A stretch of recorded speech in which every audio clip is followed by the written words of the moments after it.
Our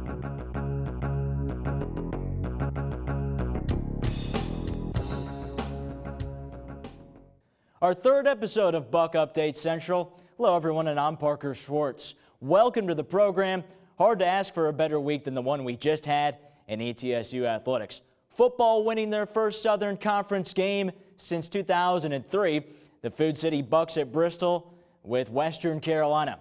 Men's soccer, arguably the best win in ETSU athletics history. More triumphs for women's soccer, volleyball, and a first-place finish on the triathlon team. But before we get to all that, let's go out to Bristol Motor Speedway. All right, head coach Carl Torbush leading his troops to Bristol Motor Speedway, and they're walking in there. Strength coach Alan Johnson, a big part of the resurgence of this team. Bucs running out of the tunnel, looking to win their first Southern Conference game of 2016 in front of a record crowd of 13,863 fans. Even Bucky getting into this one here. But it was Western Carolina who threatened first. Ian Berriman, their punter, scampered on a fourth down play to the 50-yard line. The ensuing drive went for 12 plays, 80 yards, ended up in a Detrez Newsome touchdown. That was one of 3 TDs for Newsome. Scored on a passing play to make it 13-3 Western Carolina, and then they would end up leading 21-3 on Newsome's third touchdown of the half. But the Bucs swung the momentum in the second quarter. Darren Artis forcing the fumble, and the ensuing drive for the Bucs was a big one. Austin Herrick finishing it off, a touchdown to junior wide receiver Vincent Lowe, his first career touchdown with ETSU, 21-10 at the break. First possession for the Bucs of the second half, Jawan Stinson getting it going with a 30-plus yard run, and then with his first collegiate reception, brewing up a big play. Keith Coffey in the back of the end zone, and the Bucs only down 4 after the PAT. Make it 3 straight touchdowns as Matt Thompson got it in the back of the end zone here, an easy score. One of 3 passing touchdowns for Austin Herrick, and the Bucs defense suffocating in the second half. From New Albany, Ohio, Trey Quillen with the tackle there. More loss of yards as the Bucs continued to do a good job collapsing on quarterback Tyree Adams. Dylan Weigel getting in on the sack here, and Austin Herrick. The final drive for the Buccaneers was a good one as he throws it corner to Drake Powell. They got to the 1. Couple of plays later, Jawan Stinson banging off a couple defenders, and the Buccaneers are able to close it out. They are up 10 at this point. Western would score on their next position, 34-31, though ETSU now 2-0 overall on the season. They win the first inaugural Bucs at Bristol game. Some excitement afterwards, the tire, the trophy, and everything as the Bucs will play Wofford next this Saturday in Spartanburg. Certainly historic win for ETSU football against Western Carolina. The Bucs 2-0, a chance to make it 3-0 as they play the Wofford Terriers this Saturday in Spartanburg. But how about another historic win? It was for Bo Ashani and the men's soccer team in Chapel Hill, North Carolina.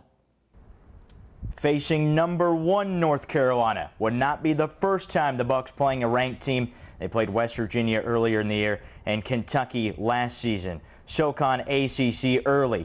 Fletcher Eckerd trying to find João Hamayo. He was just a little bit off here. A save by UNC's keeper James Pyle, one of his 2. In fact, UNC dominated the possession early. 16 total shots in the match. Colton Storm just in front of Johnny Sutherland. There's a reason he was the SoCon Player of the Week with one of his saves there. And then the Bucs Parker with the big momentum shifter here. Woodfin slides it for Eckerd, whose shot goes into the net, and East Tennessee State picks up the greatest win in their program's history. And the Buccaneers celebrate beating North Carolina, a shocker. The top team in the nation sliding down, and now the Buccaneers would look for another win on Sunday against UNC Asheville. It was João Hamayo with one of the few opportunities for ETSU headed out by UNC Asheville, but Chase Clack getting it in from the assist overlord Cameron Woodfin, again the helper, back right of the net, and ETSU up 1-0. It would stay that way. Johnny Sutherland was great again, and the Bucs moved to 4-2 on the season. Next up on the docket, another stiff test for the Buccaneers. Kentucky in Lexington Wednesday night at 7. So far the Buccaneers 3-0, a win for football, 2 wins for men's soccer, 1 over UNC, the #1 team in the country, 1 over UNC Asheville, and it was also a 2-0 week for women's soccer.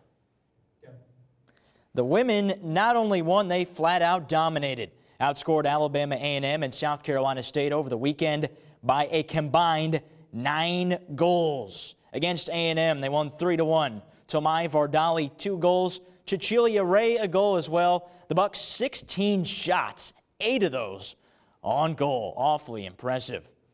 7-0 the tally over South Carolina State in Orangeburg, South Carolina. 6 different players for the Bucs scored. Senior forward Simona Koren 2 goals, 21 total shots for ETSU. Hard to do better than the match against A&M, but they found a way to do it. The next 2 matches mark the beginning of SoCon play at the Citadel on Friday and at Mercer on Sunday. The Bucs took out the Bulldogs 8-0 in SoCon play last season in Johnson City. Part of a winning weekend as well for Lindsey Devine's volleyball squad in Tuscaloosa at the Crimson White tournament. The Bucs swept Presbyterian 3-0 in the first match. Senior Brianna Allman with 13 kills and 7 digs. The next match against Alabama. The Bucs stole the second set. It was 1-1, but fell in 4. Sophomore A.J. Lux has been coming on strong. Had 13 kills to lead the team. Sophomore Haley Aguilar, 19 digs. The following day, the Bucs rounded out the tournament with an impressive 3-set victory over Georgia Southern, former Southern Conference opponent. The Bucs with a match-high 414 hitting percentage in the first set. Hard for the Eagles to get past that. A.J. Lux upped her success, 17 kills, and the Bucs finished the non-conference 8-4. SoCon tests this week at Furman and then at Samford on Saturday. In Blacksburg, Virginia we go. ETSU cross country with strong finishes. The men placed 4th, the women 5th.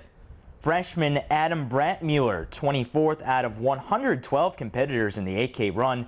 An even better showing for senior Victoria Hutchins on the women's side, 15th in the 6K of nearly 100 athletes.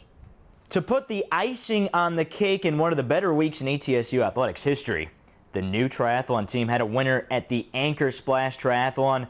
Congratulations, senior Mackenzie Killian, who won the event. Tennessee High product. Impressive also to have junior Sarah Zimmer place 4th. It was a great week in ETSU athletics. Football wins at Bristol. They're now 2-0. Soccer knocks off #1 North Carolina. They also beat Asheville. Volleyball takes 2 of 3 in Tuscaloosa, and triathlon a winner. And that's your week in ETSU athletics. For our entire crew, I've been Parker Schwartz, and this has been Buc Update Central.